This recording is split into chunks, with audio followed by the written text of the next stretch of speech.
el rol de recursos humanos en la minería ha ido creciendo fuertemente y se ha ido modernizando, yo te diría, en los últimos 10 años.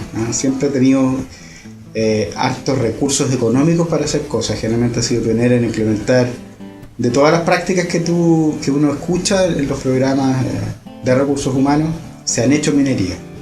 Ahora yo llevo 6 años en minería. Antes trabajé en la agroindustria, trabajé en bancos, por lo tanto mi background era más bien de buenas prácticas en los bancos, de mucho dinamismo, y me encontré con que en la minería estaban poco adaptados a los cambios. En general era más lento.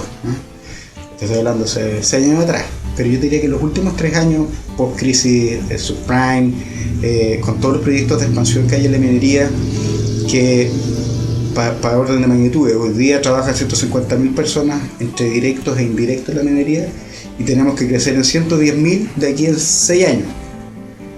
Y por mucho tiempo la gente no se formó en minería.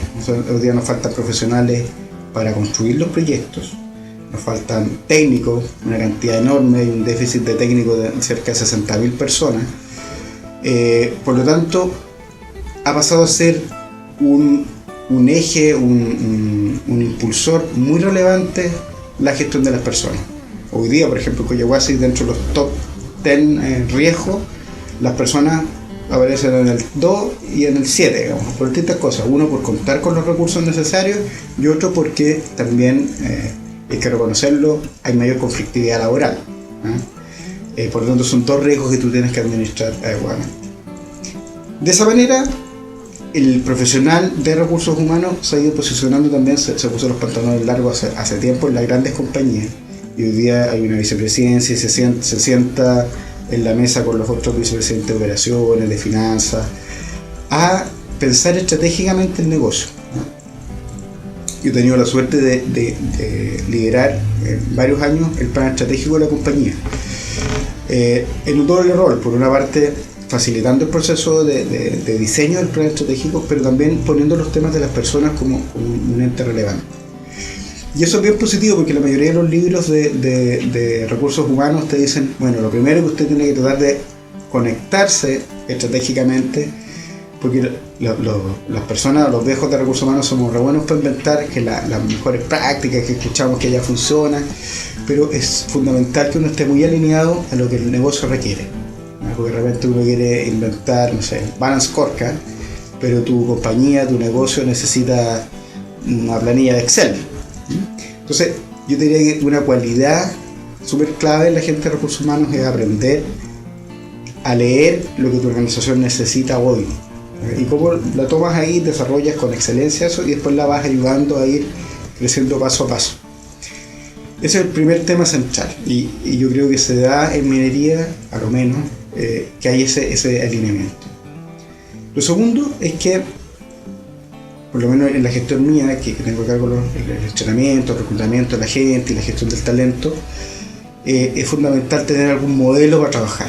Y para nosotros ha funcionado muy bien el modelo de las competencias técnicas, competencias en seguridad, con la cual trabajamos harto transversalmente, y competencias también las que llevamos de alto desempeño, que son más bien transversales, pero con más foco en la supervisión que en los operadores y los mantenedores. Eso nos ha permitido hacer una gestión bien al detalle de que todos nuestros programas de capacitación estén modularizados en función de competencias, que el reclutamiento lo hagamos en función de competencias. Ahora no es fácil, es un proceso que nos ha tomado 4 años. En ir educando, cuando yo llegué la gente te hablaba, oiga, que era un curso, pero hoy día todos los gerentes te hablan de competencias, te hablan de que lo ven como un input relevante, como lo pueden ser las bolas de acero, como lo puede ser la energía eléctrica o el petróleo.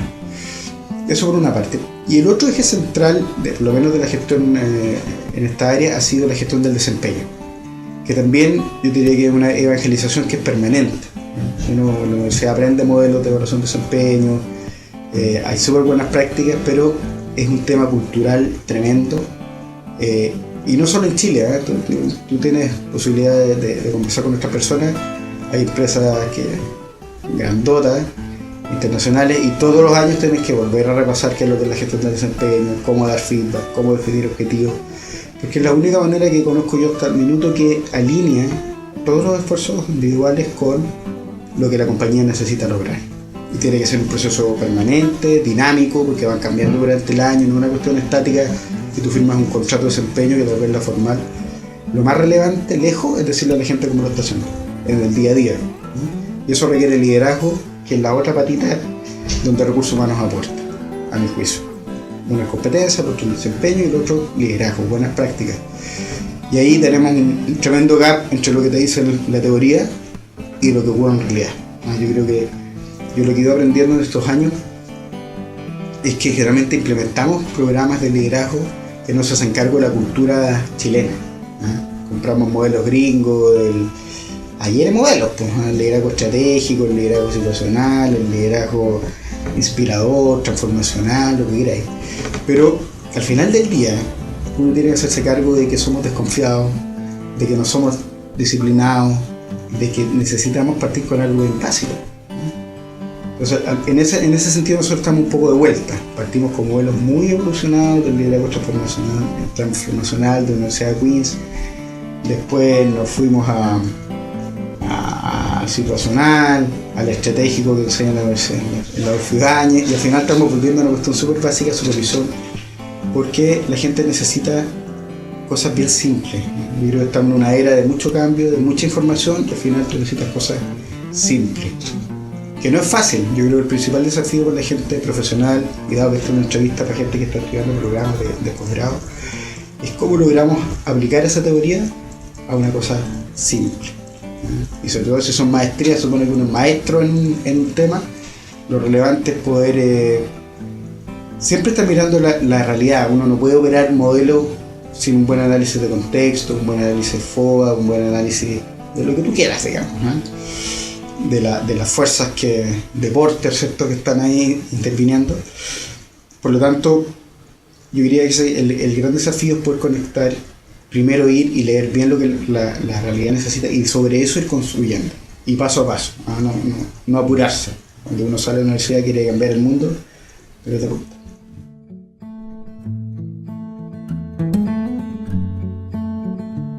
En Chile, en la realidad que me ha tocado ver, en general, muchos de nuestros colegas en recursos humanos están todavía metidos en el tema de lo administrativo. A ver, lo administrativo hay que hacerlo bien siempre. Es el piso. Si uno no lo hace bien, no te compran después poder ir creciendo. Pero ¿cuál debiera ser el camino? Primero, atreverse y tomar a lo mejor un tema. Siempre que hay que identificar cuál es el gran dolor que tiene la compañía, y acercarse hacia la gente que administra, o la gente de la línea, con una propuesta de valor. Uno no es experto, a lo mejor no va a ser experto en negocio, pero sí uno es experto en cómo las personas agregan valor a ella.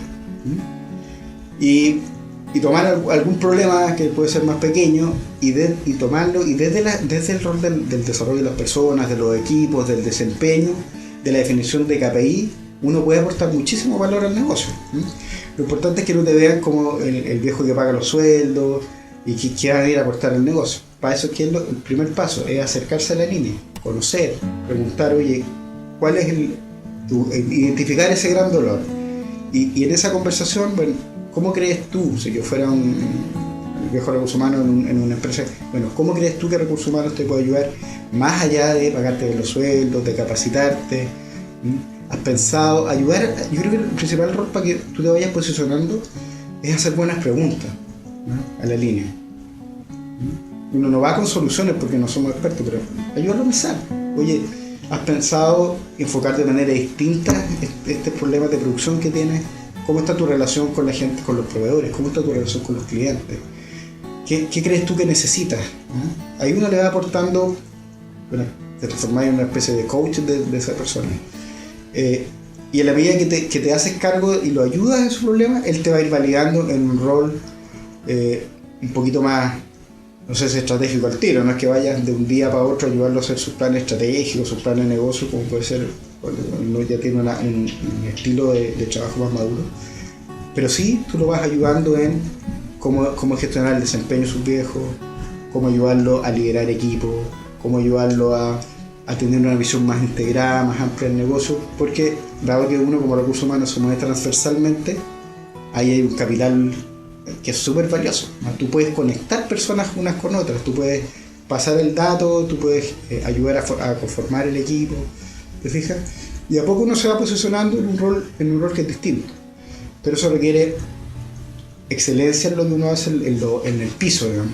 Si no aseguras un piso mínimo, o sea, olvídate, o sea, que vaya a estar hablando de grandes estrategias si pagáis mal los sueldos, o eso es lo mínimo. Yo diría que eso por ahí va en la práctica, en la realidad, porque el modelo Ulrich me gusta, digamos, nosotros hemos tratado de implementar y todo esto. Pero de nuevo, son modelos que a lo mejor para nuestra realidad uno tiene que ser un muy buen administrativo, después aprender a delegar para los que tengan roles más directivos en recursos humanos, armarse un buen equipo y uno empezar a meterse en el negocio. ¿Qué competencias son deseables? Indudablemente saber de finanzas, saber cuáles son los drivers que mueven los negocios, saber de costos, planificación estratégica. Yo creo que es una muy buena herramienta porque es un nicho que podemos ocupar fácilmente los viejos de recursos humanos. Saber de control de gestión, entender las dinámicas de los negocios que te ayudan después a entender por qué la gente de la línea hace qué cosas los estresa. Es fundamental tener un lenguaje común que es el lenguaje de los negocios. Eso te ayuda mucho, tener algunos conceptos de finanzas, de contabilidad, te permite gestionar mejor tu negocio, pero sobre todo hablar un lenguaje común que la otra persona que está al otro lado y batallando, por ejemplo en el área comercial, va a decir, esta persona de recursos humanos no es un viejo que me viene a hablar de un lenguaje de competencias, de cursos, de selección, no, él me está ayudando a hablar de negocio y te transformas en un consultor, que yo creo que esa es la clave.